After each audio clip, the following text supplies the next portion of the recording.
السلام علیکم ورحمۃ اللہ وبرکاتہ۔ امید ہے کہ آپ تمام اللہ کے فضل و کرم سے بخیریت و عافیت ہوں گے۔ طبیعت کا خیال رکھیے گا، جنک فوڈ نہ کھائیے گا،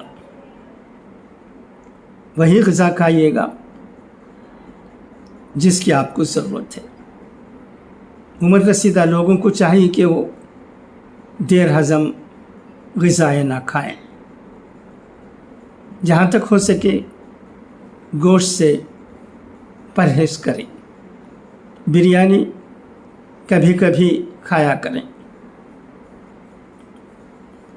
شادی میں شرکت کرتے ہیں تو بھی وہاں سویاں روٹی ہو تو وہ کم مقدار میں کھائیں۔ میں عمر رسیدہ لوگوں کی بات کر رہا ہوں۔ جنک فوڈ ہرگز نہ کھائیں۔ چند وقت ایسا ہوتا ہے کہ دوست احباب مل جاتے ہیں، کہیں ہوٹل میں جاتے ہیں، وہاں کیا جنک فوڈ کی کمی ہوتی ہے؟ وہ کھا لیتے ہیں، پھر دوسرے ہی دن کہیں اور ہوٹل میں جاتے ہیں دوست احباب کے اصرار پر، وہاں بھی کھا لیتے ہیں، بھوک بھی نہیں رہتی ہے، پھر بھی اصرار دوستوں کا۔ اس طرح طبیعت بگڑتی ہے، اور اس کے بعد ہم خود سوچتے ہیں کہ کچھ نہیں، ہاضمہ ٹھیک نہیں ہے، کچھ یہ وہ پی لیں گے، جلوس لے لیں گے، طبیعت ٹھیک ہو جائے گی۔ مگر جب طبیعت بگڑتی ہے تو وقت گزر گیا ہوتا ہے اور طبیعت زیادہ بگڑ جاتی ہے جب ہسپتال میں ایڈمٹ کرنے کی نوبت بھی آ جاتی ہے۔ کبھی کبھی ایسا بھی ہوتا ہے کہ ہم سوچتے بھی نہیں، جان کے ڈالے پڑ جاتے ہیں۔ کیا کیا ہوتا ہے ہم سب جانتے ہیں۔ ہر چیز میں احتیاط کی ضرورت ہے۔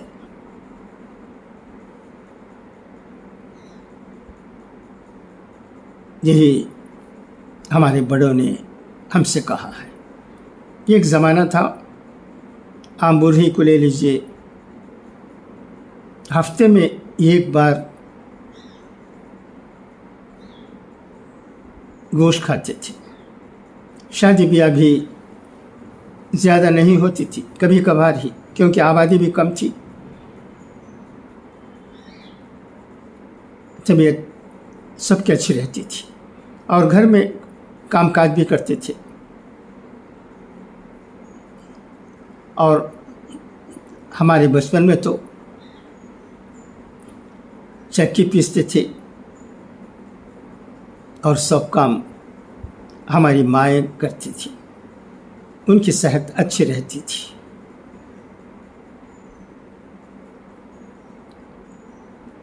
کئی لوگ جو غذا ان کو پسند نہیں وہ کھاتے نہیں تھے۔ اگر میں اپنی ماں کی بات کروں تو وہ زمانہ تھا کہیں چکن بھی خریدنے کو نہیں ملتا تھا۔